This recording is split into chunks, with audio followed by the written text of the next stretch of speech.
And finally, we are online. Internet connection problems resolve themselves once again. So, hooray. Welcome to the Whitfield Report, ladies and gentlemen.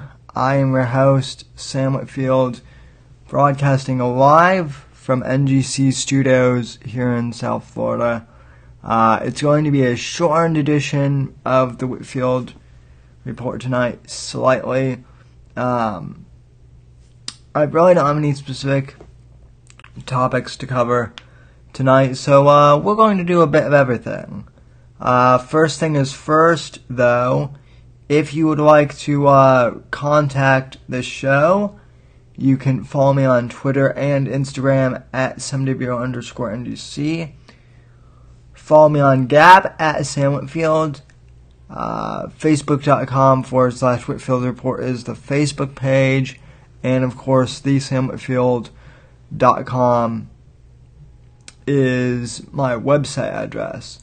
And, by the way, for those of you subscribing to Anchor and listening to the podcast via iTunes or wherever else you get your audio podcasts, you can now support the Whitfield Report podcast via Anchor.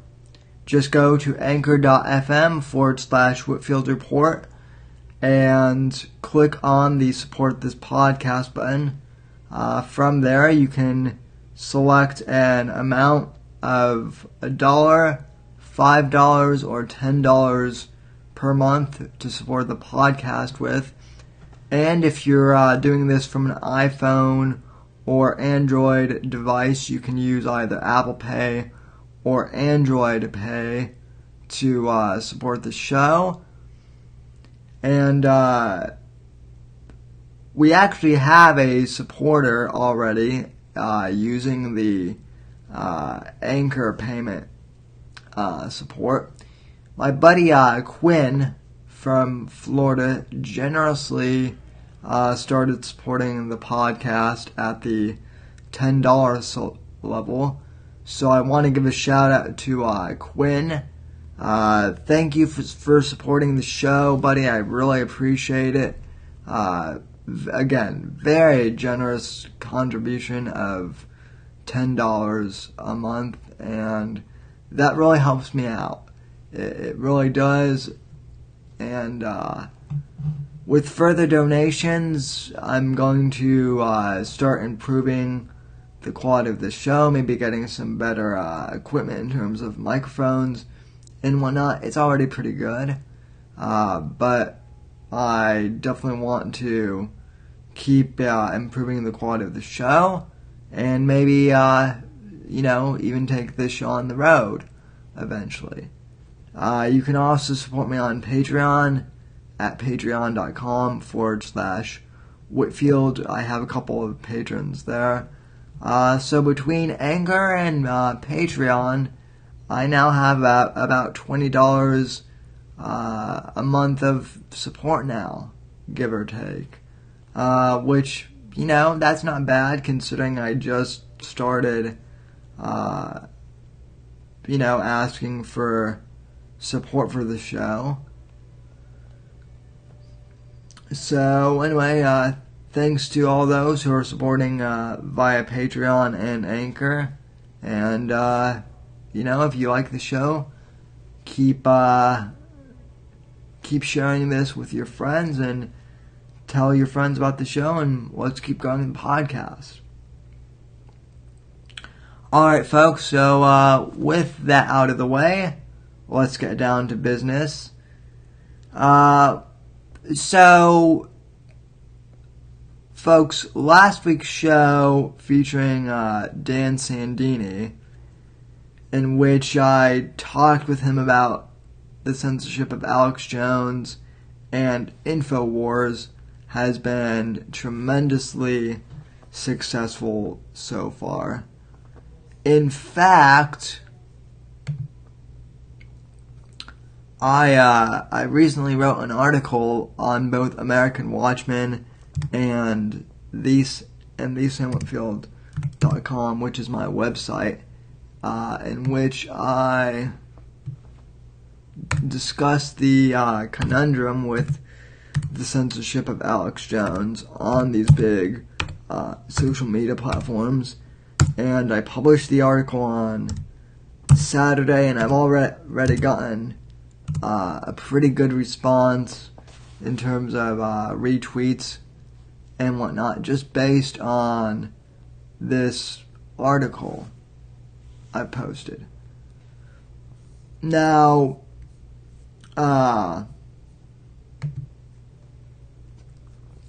in addition, like I said, in addition to this article which I posted yesterday on American Watchman and today on my own website,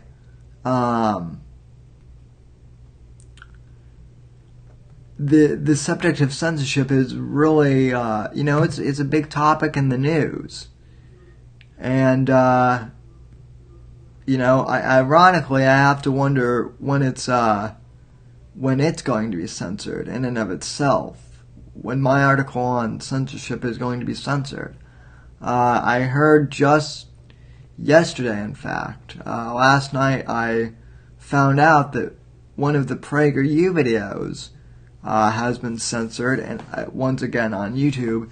And ironically, it's a PragerU video talking about censorship. So there you go. Obviously, I'm not going to read my own article on air. I think that would be a little bit too egotistical. I mean, I have a huge ego. I'm not going to lie. My friend John Neary may have a slightly bigger one, but I have one too. But anyway, my article is gaining lots of retweets and traction online. And one point that I want to bring up that I get a lot in comments and responses on Facebook is, well, Facebook is a private company, and it's their decision to choose who they want to support on their platform and whatnot. And look, I get that totally.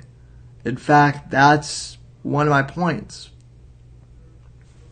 in writing this article, is I don't think that people really know what to do, because as Dan and I were talking last week on this show, what you don't want is for the government to take over everything, right? Because as we know, government bureaucracies suck. They don't run efficiently. Just look at the post office, the DMV, or Social Security, if you've ever had to deal with them. Probably some of the slowest, non-functioning bureaucracies ever. Same with the FCC and the Trade Commission too. So do we rule on Facebook being managed even at a third party level, in the government, and can't that be abused as well? So I certainly get the argument, for the government staying out of Facebook's business and social media. At the same time, we live in an era where I don't think very many people really counted on how much we would be influenced by these social media websites 10 years ago. Okay, think about this. Think back to 10 years ago, if you're old enough, and most of you will be listening to this. But think back to 2007 to 2008, which was really, in my opinion, the birth year of social media as a common form of communication, along with the birth of the smartphone. Okay? Think back to, when you and your friends were first getting onto Facebook or Twitter. it was uncharted territory back then. And in many ways, I think it still is. Because we don't fully know how to navigate the terrains of social media. Look, I've had, on a personal level, I've had relationships in high school that ended in over, stupid Facebook posts, as did many of my other friends. Sometimes Facebook posts cause family strife and whatnot. So even in our own personal lives, we've had trouble adapting this social media forum. Okay, then you take it to the political arena, and of course, obviously, it's just going to be a giant shitstorm there.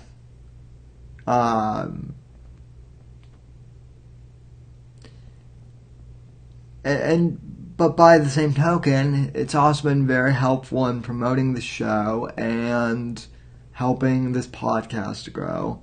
So I'm not poo-pooing social media as a whole, but I'm just saying I think that we are still in relatively uncharted territory. And clearly, I think that there's a pretty obvious, abuse of power that these social media companies have been wielding based on the censorship of websites like InfoWars and like Alex Jones, which, by the way, I don't even fully agree with everything Alex Jones says. I've said that before too. I think a lot of what Alex Jones says in terms of 9/11 truth and gay frogs, I think a lot of that stuff is nuts. And as my friend Dan pointed out, a lot of what Jones does is theatrical on purpose. He's a theatrical guy, but yet, does that give... Should Facebook censor him because of that? I don't think so, personally. By the same token, I don't think Bill Maher or anyone on the left should be censored. My line for censorship should be whether or not you threaten someone, and furthermore, it should be pretty frickin' obvious that it's a clear threat, too. Like, it should be a pretty clear threat, that if you have intent to kill someone or, harm someone, it needs to be pretty clear. But, all these cases of threats and harassment that, get reported on, Facebook and Twitter every day, a lot of it is hurt feelings and, people just getting offended and butthurt. Which I'm sorry, but that's not the same thing as a death threat or, even threatening someone, physically. And knowing Facebook's political bias, I'm not even that threatening of a guy. I consider myself a nice guy. I get along pretty well with everyone for the most part. But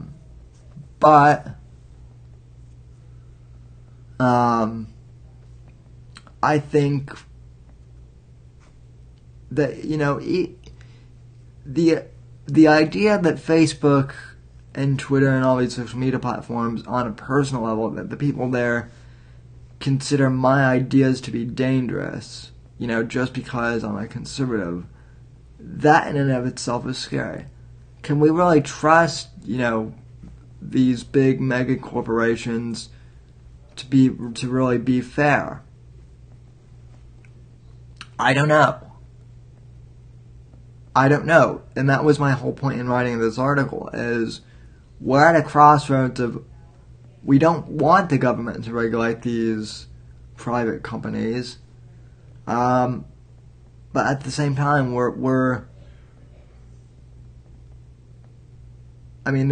they have a lot of power. So where do we draw the line, and how do we draw a line?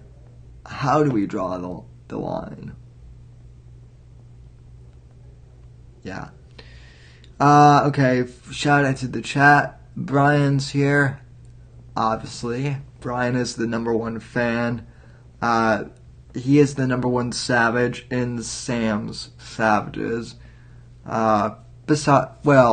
Second only to Canna, but hey, that's partially because Canna helps to pay for this thing. So, and Elena and Morgan. So although Canna doesn't really show up anymore to these things either, he helps to pay for the show, and he probably listens to the podcast a lot, I'm assuming. But Canna, you know when I'm on, so if you ever get the chance, drop into the chat, or at the very least, like, send me send this show an email or something. Let us know that you're still out there. In any case, Brian, Alex Jones, for the most part, sits there and reads Judge headline. I'm reading the comments. Pause. I also think Sandhook and 9/11 were inside jobs. Okay. Yeah, that's fine too. And by the way, I got some slack, from some people saying, oh, how do you not believe that 9/11 was an inside job? As I've explained before, I just don't believe that 9/11 was an inside job, because, and I even explained this in the article I wrote, I just don't believe that here's the bottom line with 9/11 not being an inside job. I find it hard to believe that the government would be able to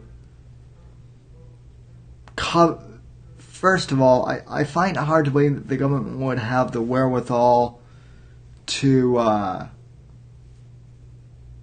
orchestrate and successfully pull off a 9/11 attack without the bureaucracy getting in its own way.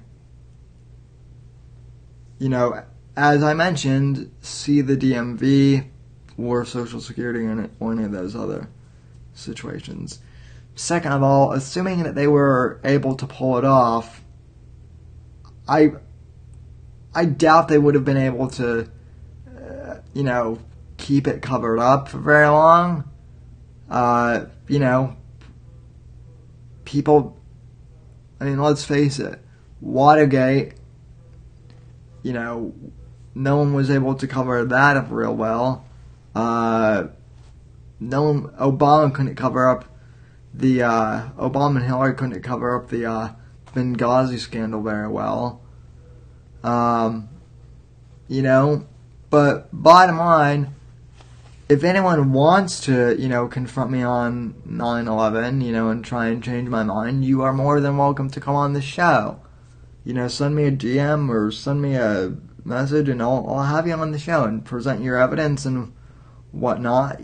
I'm very amenable to talking to people too, on both sides. And for those who are saying that, who are all for Alex Jones being kicked off Facebook and Twitter, I want to hear from you guys too.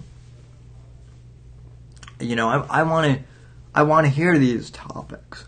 I think a lot of people are reasonable with having discussions, and yet it seems to be the people with logical discussions that are ironically getting shut down. It's almost never the insane crazy guy shouting in a room by himself that gets censored or taken down. a lot of these school shooters in recent years have posted, manifests on YouTube, and they never get taken down until after the fact. But I digress. So I wrote that piece last week in response, to people responding to my podcast with Dan from last week, which is, again, that's great. And then someone sent me a someone sent me a clip of Jordan B. Peterson talking about this topic with Steven Crowder. I'm not going to play the whole clip because it's 12 minutes, but I do want to play a small portion of the clip of what Peterson says, because I think he has a point of these social media companies, they now have put themselves in a really tough spot. So this is Jordan B. Peterson commenting on the censorship of InfoWars and Alex Jones by big social media. Clip number 1, go. Okay, let's ask this. This just happened this week. Facebook, Spotify, Apple, YouTube, right? They all banned the InfoWars channel. So let me ask you, do you think that's a good thing or that's a bad thing? No, I think it's a catastrophe. Okay. So what's your solution? Do you believe Facebook or YouTube should be forced to provide a platform for speech that they detest? No, I don't think they should be forced. I think that they've bit off far more than they'll be able to chew. How so? Because now they've decided that they're ethically responsible for the content on their platforms. So good luck with that decision, because they have an awful lot of content, and drawing the lines is going to be extraordinarily difficult thing to do. So basically, the way that these companies were set up to begin with is that people could post content and then other people could watch it and basically decide by their viewing. They could value the content by their proclivity to view. And now they've decided, as a consequence of this decision, that they're going to be in the business of arbitrarily determining what should and shouldn't be presented for public viewing. And they'll... Point I want to bring up here, Peterson is absolutely right. The way that these platforms were initially set up 10 years ago, you could, like a page on Facebook or subscribe and like a channel on YouTube and, vote it up or down, and based on the amount of users that were reacting to a certain post or video or whatever have you, that would be the way in which algorithmically a post or video would get promoted. It was organic. Yeah, I know. I paused on a really bad frame of Peterson there. But anyway, yeah, I'll resume the video, but bear with me while trying to look at his face. The aggregation of content on social media was 10 years ago. Heck, not even 10 years ago, more like, 6-7 years ago. It was completely organic based on the user base. And, you had a few instances of, maybe Facebook or YouTube curating content and suggesting content to you. But it was never really anything, major, like, that, like them forcing anything political. It was mostly like, YouTube would purposely feature videos for their big, YouTube video awards, right? Because that was a company-wide thing for them, and they were making money. So obviously they would be promoting events that were, about them. And so the curation was natural, but now, after the 2016 election, well, and even a little bit prior to that, I think that they knew that the conservative wave was coming, and so they started getting real antsy about all this stuff, and so they started to, clamp down and actually moderate actual content. And as Peterson just said, they've made their own jobs a lot harder. Continuing. Never run out of decisions to make. Lots of people who were watching Alex Jones didn't agree with him. They were just keeping an eye on him. So, I watched Alex Jones from time to time because I wanted to see what the radical conspiratorial right wing was up to. Right, yeah. Same here, by the way. Not possible. Now they're driven underground. Way to cover your tracks with your browser history. I appreciate it. Let me ask you this. And by the way, for those of you listening on audio, Steven Crowder here, he's clearly playing a satirical character, and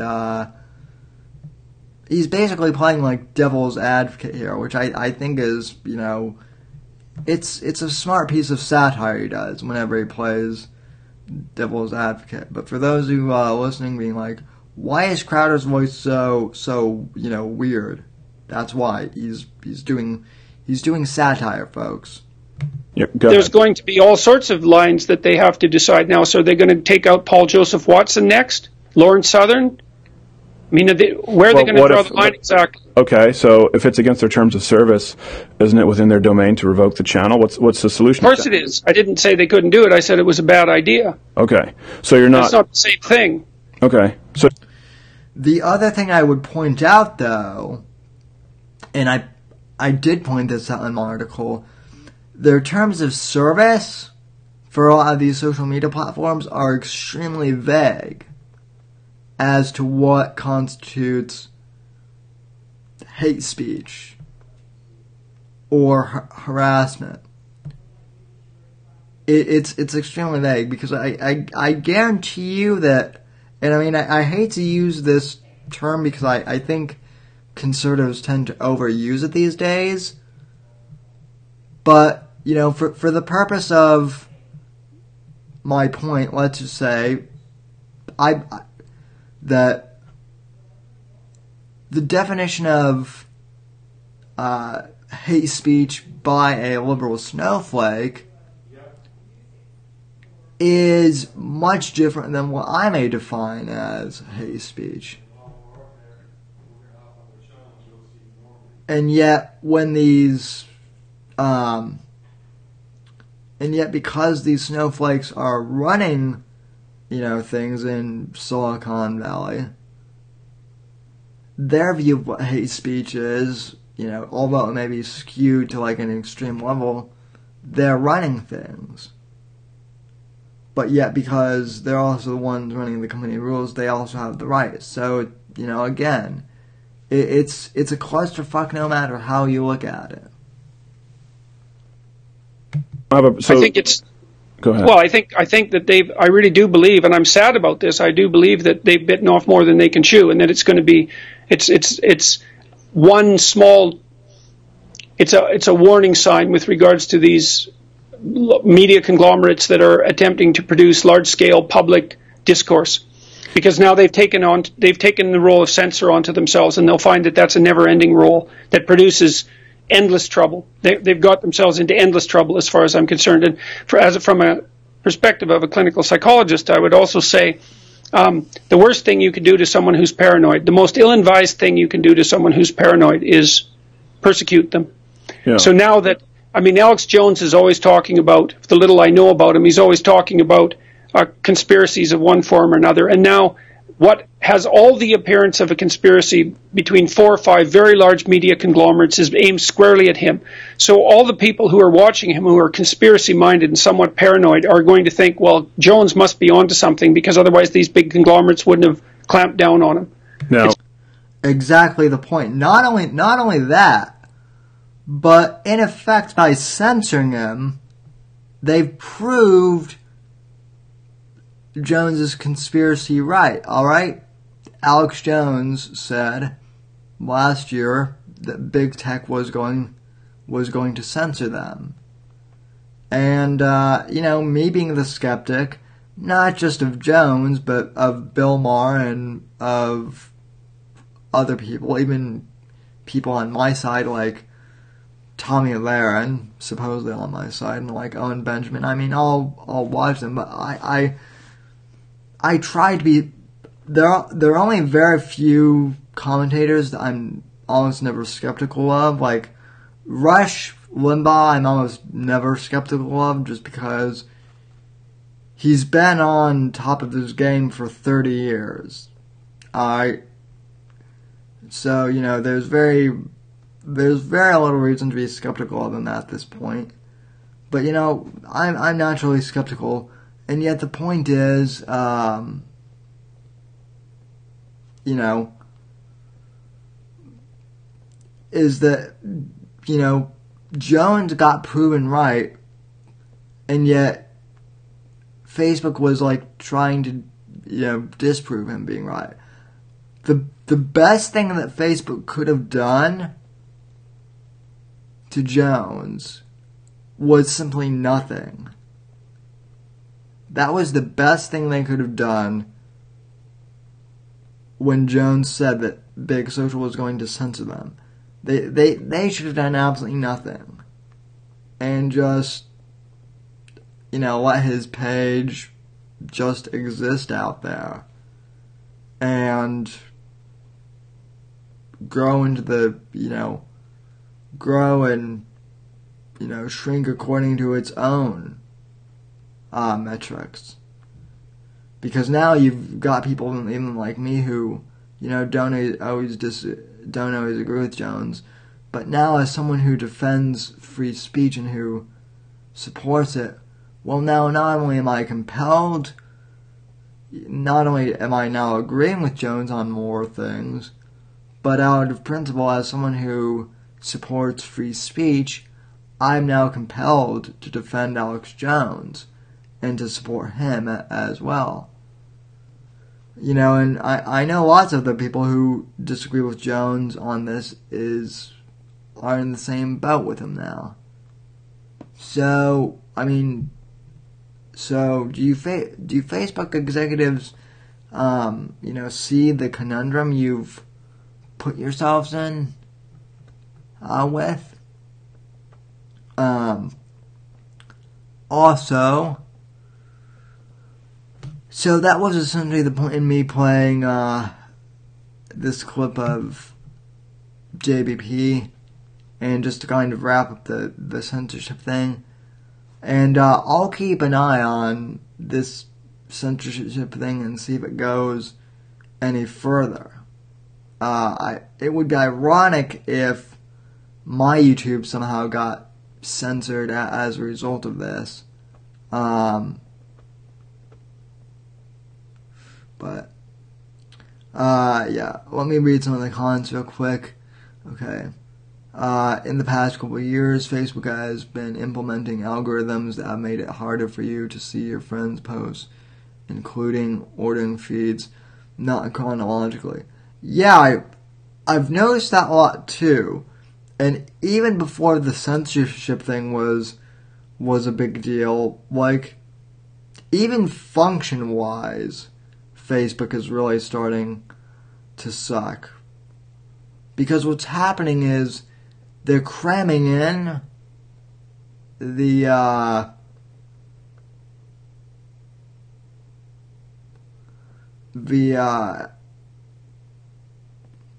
I mean, Facebook is cramming in so many features now, it doesn't even work properly. Plus, if you're on your phone, it's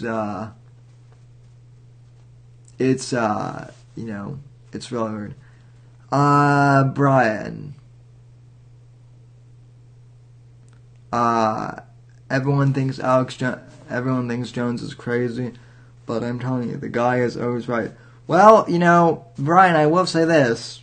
Like I said, I am starting to come around to him more and more. You know, as Facebook and the left goes after him more and more, I'm starting to come around to him more and more. Same thing with Donald Trump. You know, if you had asked me in 2015, back when the election first started, if I was going to support Donald Trump, I would have pointed and laughed at you. If you had told me, like, 2.5, 3 years ago, that Donald Trump would be running for president and that I would be voting for him and endorsing him, I would be laughing at you. But, the left went after him for basically denying political correctness. And, he wasn't my first choice.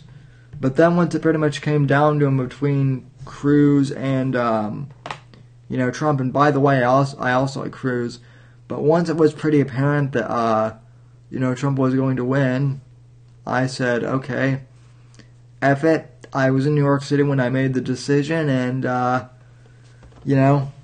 bought this MAGA hat directly, from Trump Tower. And, I don't wear it that much anymore just because, not even because I don't want to wear it. Part of it is because I live here in Florida and it has, sweat stains on it already from my forehead on the inside, and I do want to preserve it somewhat. So, I might, who knows, I might buy another one, and then, put this one in a glass case or something, and, preserve it as, as, the MAGA hat. I don't know. Well, I don't know.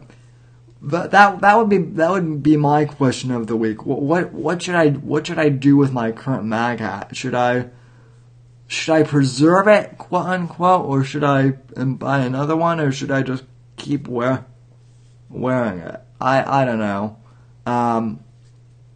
Brian, as far as Tommy endorsing Kelly Ward, I don't know.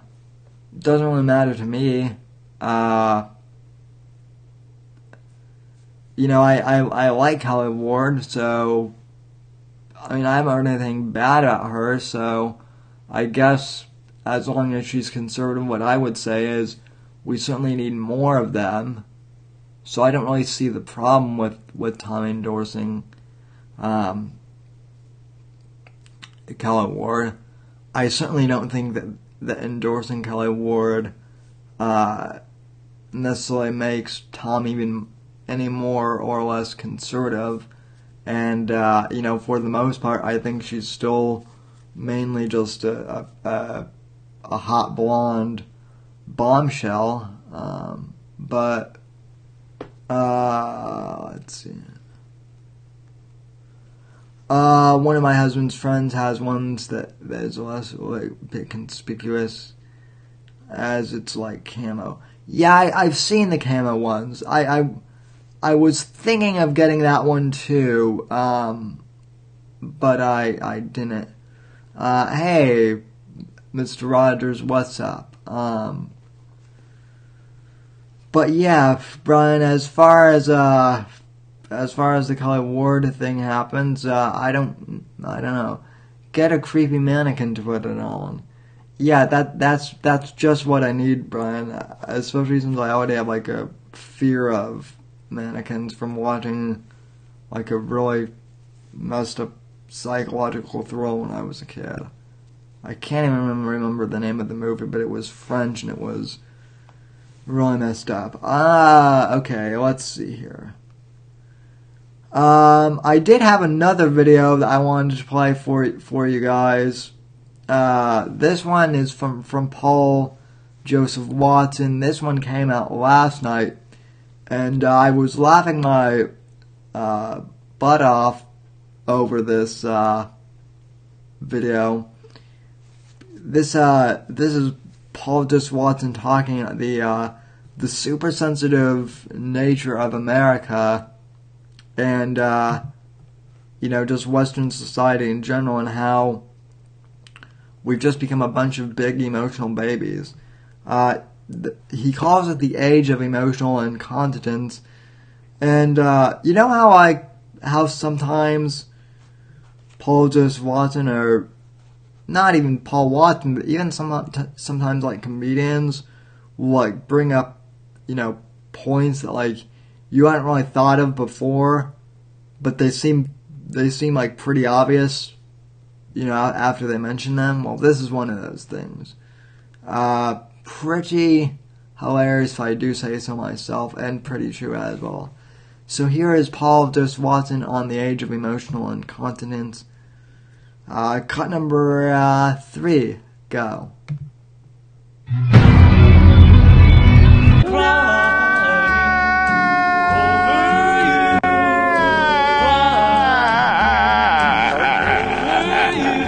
Crying over you.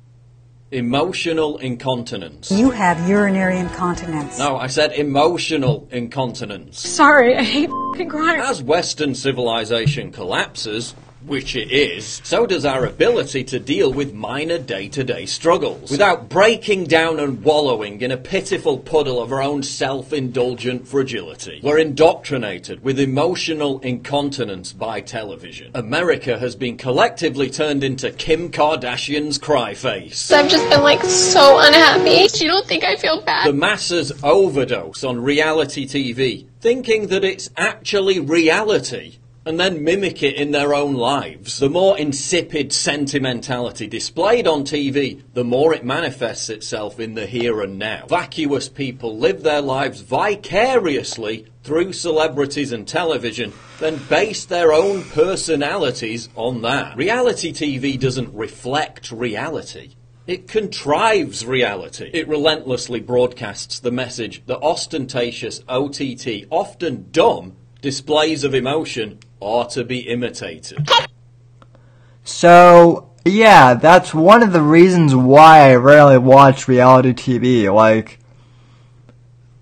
I think the last actual reality show I watched, I'm not kidding, was Gene Simmons' Family Jewels. And that was on TV, 10 years ago?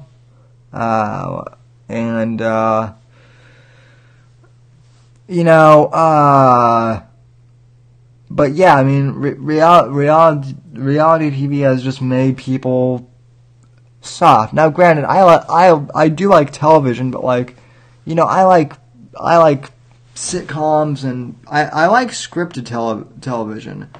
But even that can be pretty dull and over emotional and just flaky these days. So that's why I don't watch that much TV, and the TV I do watch, tends to be very, selective. So, I just wanted to add that in real quick. Continuing on, cut number, well, let's just continue the video. Sorry, I didn't get that. Are you speaking English? People breaking down and sobbing because Gordon Ramsay had his team renovate their restaurant. A stunning fresh coat of paint. Oh my God! We've updated the whole upholstery. New plates. Unfucking believable. No, you're not supposed to cry over a paint job and some new furniture. The same is true of YouTube. Now, in fairness, real quick, I don't think Paul Dos Watson understands the concept of kitchen nightmares. For those of you who never watched the show, the premise of that show is that Gordon Ramsay would come in and help a lot of these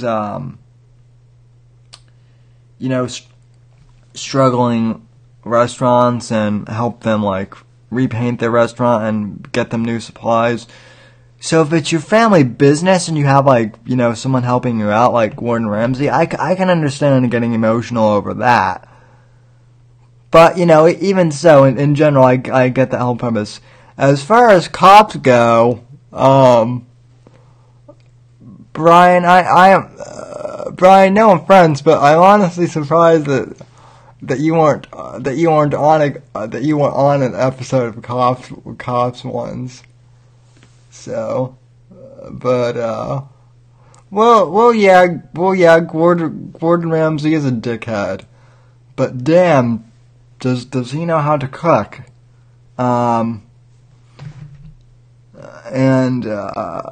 Yeah, I don't know. Well, yeah.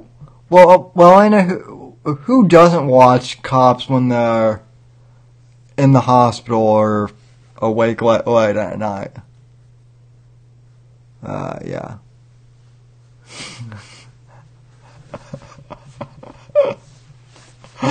Oh, you're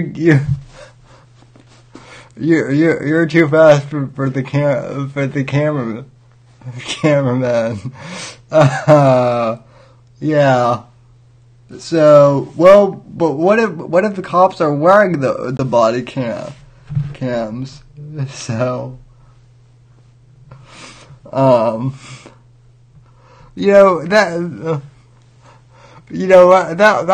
would be another funny skit. It's too bad that the Danger Zone channel got canned, because I had a hilarious concept for a skit once where it would be John Neary on Cops, but as the cop, just arresting people for like various like ridiculous charges. So yeah. I don't know. Well, see, Alana, I don't even have cable. I just have Netflix and whatnot. So, maybe that's the other thing is, I suppose that when you have when you select your programming like that, it doesn't get as bad.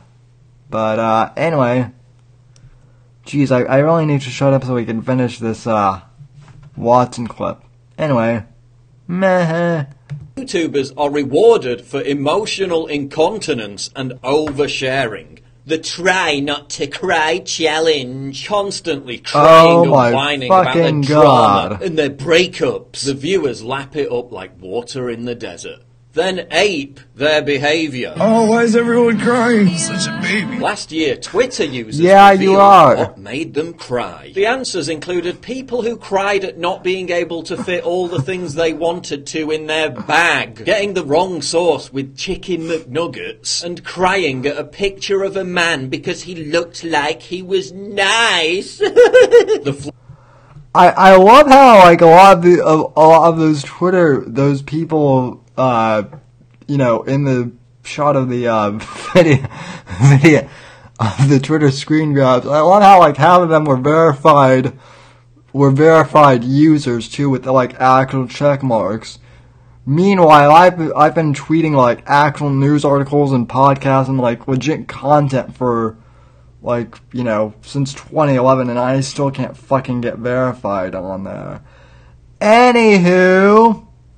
Gates of emotional incontinence are also flung open whenever a celebrity dies. Why do people whimper and sob over dead celebrities they never knew, and in many cases rarely even thought about until they died? Does this betray another form of weakness, our inability to process the concept of death? Now, I will say this.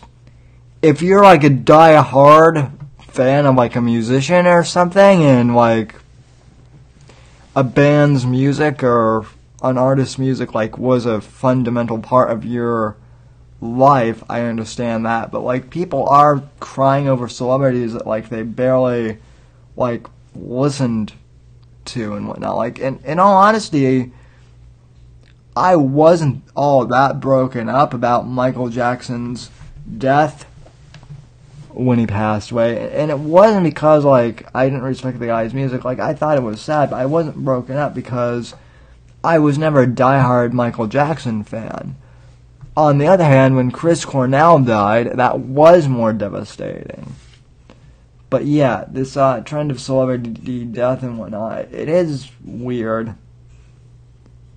Death itself, or mass public outpourings of grief and canonization of dead celebrities, a sign that humanity has never been more afraid of its own mortality. A sign that excessive emoting is making us both more insecure and more insincere. As Theodore Dalrymple wrote, we live in an age of emotional incontinence, when they who emote the most are believed to feel the most. As we become increasingly atomized by the breakdown of the family structure and its replacement by this empty late-stage capitalist corporate monoculture, authentic expressions of private love have been replaced by spurious public displays of counterfeit emotion. Why are we constantly told that there's a stigma around depression, that there's a stigma around expressing emotion?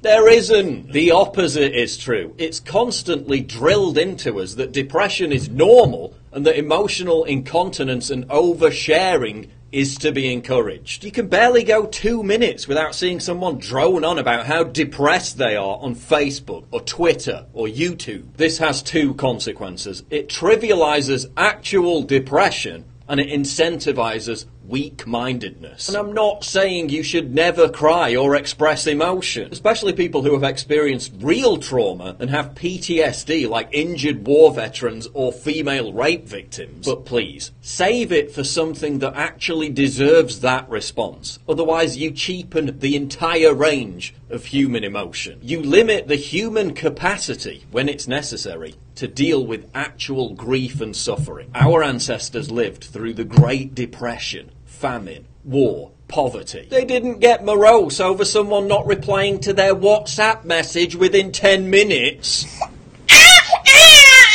And that meant they were able to handle real trauma better because they had a sense of perspective. Dalrymple again, where once emotional restraint and self-control were admired, now it's emotional incontinence that the British aim for. It's as if they had undergone potty training in reverse. The English have been persuaded that emotions are like pus in an abscess. If they are not released by screaming and shouting, hugging and crying, wailing and raging, and the more publicly the better, they will turn inwards and cause emotional septicemia. The person who controls himself is not only a figure of fun, but a traitor to his own best interests. We've got it better than anyone in human history. Our emotional indulgences are catered for like never before, and yet depression continues to rise, especially amongst young people. The more we talk about depression, the more depressed people become. This constant expectation and encouragement of emotional incontinence is worsening our mental health. Emotional incontinence has also been driven by an explosion in...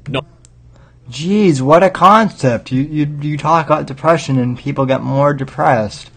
Huh. What a concept. People regard it as a good thing to express themselves, irrespective of whether they've anything to express. Narcissism is facilitated by social media. Nice job, team. The more information we reveal about ourselves, the more dopamine hits we can expect to receive from likes, shares, and comments. Yet we can never seem to compete with that one friend whose Instagram feed just seems like they're having that bit more fun, which in turn makes us more depressed. Society's endorsement of emotional incontinence is training us to behave like we have a mental disorder. Seriously, it's a mental disorder. Pseudo-bulbar effect. A type of emotional disturbance characterized by uncontrollable episodes of crying and or laughing or other emotional displays. It's a neurological disorder. The lighter form is called mood lability, an emotional response that is irregular or out of proportion to the situation at hand. It's a facet of borderline personality disorder. Why is our culture normalizing borderline personality disorder? Why are we being convinced to embrace mental illness? Because it's easier to control and coerce a population that's permanently trapped in a heightened state of emotional frailty than one that has a strong cerebral constitution. Because the people who can't control their own disposition then become control freaks themselves. If people can't control their own emotions, then they have to start trying to control other people's behavior. Because in an age... The great John Cleese, ladies and gentlemen. By the way, you want to talk about a TV show that was funny and smart, Monty Python and the Flying Circus. Speaking of people who don't get over emotional at all, our man Gabe who, just doesn't give a fuck. He rolls the way he does. He just, came in the chat, so welcome, Gabe. So. Vapid consumerism and an eroding sense of identity. Appropriating afflictions provides a facsimile of meaning. Why call yourself maladjusted when you can be an autist? Why call yourself a fussy eater when you can be gluten intolerant? Why call yourself a pathetic, weak-minded crybaby when you can just be comfortable with externalizing your emotions? Men being browbeaten out of their toxic masculinity is also creating a generation of soylent drinking, emotionally incontinent, blubbering manlets. Soy boy. And again, I'm not talking about people who have experienced real suffering. I'm talking about people who cry about not being able to get their eyebrows to look the same. Now, I know what you're thinking. Paul, you're just a heartless, miserable bastard. Yeah, and? I simply am not there. Actually, no.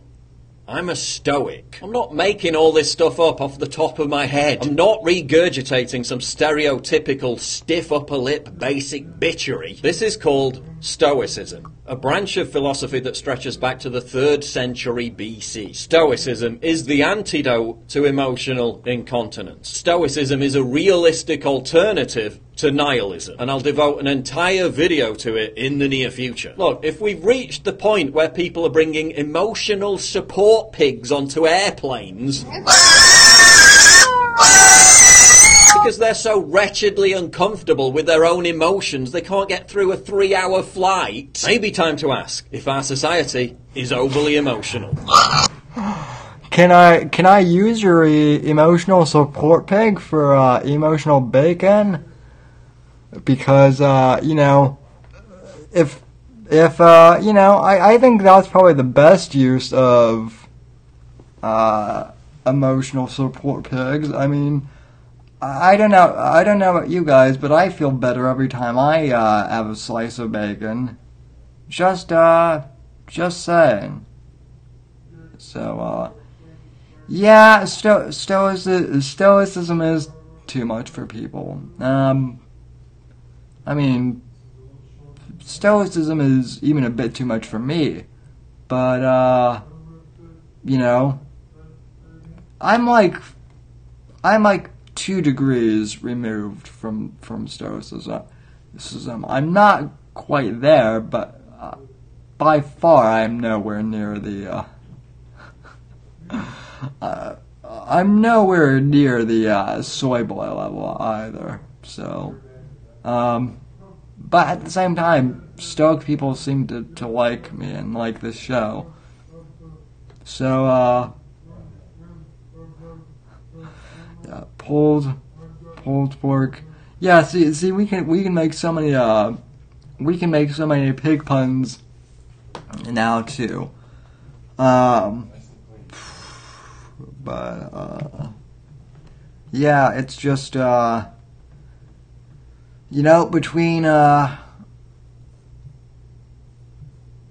between Facebook censoring us all and, taking away our right to express things, and then reality TV dumbing down our emotions and whatnot, our society is just, well, what can we say, folks? We are fucked, as Nick DiPaolo would say. So, yeah, I mean, I'd like to be optimistic and say that I think the age of, Trump is certainly helping things, and I think in a certain way it is, but, who knows? People are more emotionally incontinent than ever. So, but, that's another ringing endorsement for the Danger Zone. Come hang out with us, and you'll stop being overly emotional within 5 minutes. And if you are and if you do get too overly emotional, well, then you'll you won't last in the DZ either. So, yep, and many horses. True that, Brian. But, yeah, that must feel awesome on a 5-hour flight. What? Yeah, sizzling bacon? Yeah, I'm sure it does, Josh. But, anywho, well, folks, that just about wraps up the show. I want to thank you all for, what the hell?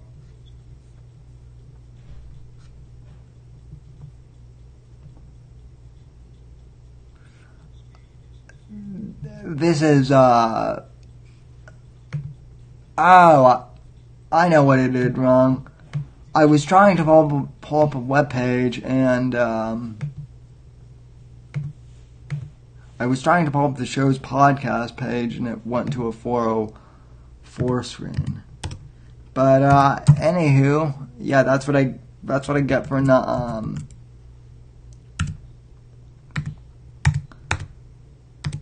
that's what I get for not, typing in URLs correctly. But,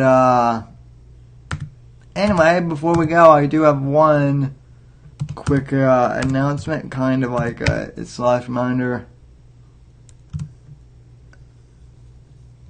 Oh no, I entered the URL and, anyway, as I was saying at the beginning of the show, if you would like to contribute to the show, you can do so by going to anchor.fm/Whitfield Report and, signing up there, or going to patreon.com/Whitfield and contributing there.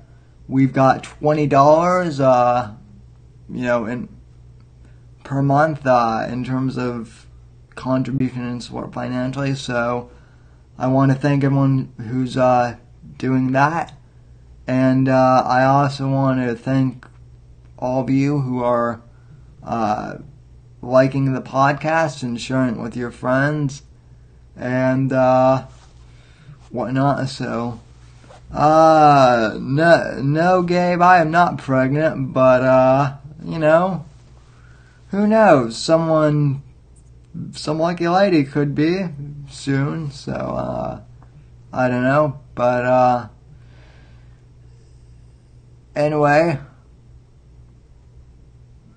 Thank you for tuning in, folks, and be sure to rate, comment, subscribe, and like, and support the show. From all of us here at NGC1, good night, God bless, and God save this great nation.